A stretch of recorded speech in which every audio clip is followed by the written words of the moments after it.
আপনাদের কোথাও মুখ দেখা যাবে না, আমরা সবার ব্লান করব, এটুকু আমরা কেউ লাইভে। পুলিশ কমিশনার বললেন তদন্ত আমরা এগিয়ে নিয়ে যাচ্ছি, আর তদন্তের স্বার্থে ওনারা কি বলেছেন সেটা আমরা এখন বলতে পারবো না। কি চাইলো আপনাদের থেকে, কিছু জানতে চাইলো?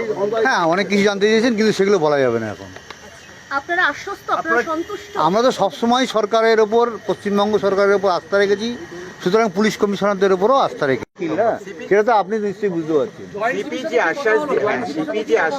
নিশ্চয়ই নিশ্চয়ই ওনার উপর আস্থার ভরসা আমাদের আছে প্রথম থেকেই, এবং আমাদের রাজ্যের মুখ্যমন্ত্রী শ্রী মমতা ব্যানার্জির উপরেও আমাদের আস্থা আছে, 100% আস্থা আছে সেটা নিয়ে। এবং ছাত্রছাত্রীদের সঙ্গে আমরা আন্দোলনের সঙ্গে আমরা আছি। কিন্তু আন্দোলন যারা করছেন তারা বলছেন যে একমাত্র একজনকে দোষী হিসেবে ধরা হয়েছে, আরো হ্যাঁ, মাথায় আছে, আরো আছে, এরাও সন্দেহ প্রকাশ করেছে। এই ব্যাপারটা নিয়ে অন্যরাও সন্দেহ প্রকাশ করেছেন, যারা তদন্ত করছেন তারা। সেটা বলতে পারবো না, আমরা কি করে জানবো?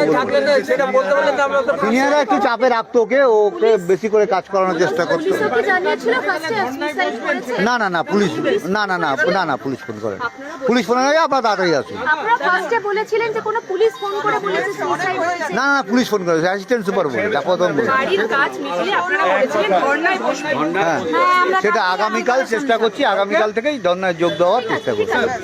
আচ্ছা, এখন নমস্কার, এখন রাখুন। আর আজকের দিনের মধ্যে আপনাকে পরে বলছি, আজকের দিনের মধ্যে আর বিরক্ত করবেন না, কালকে আবার আসুন, কালকে আবার যা হবে জানিয়ে দেব। কালকে এরকম সময় আসবে।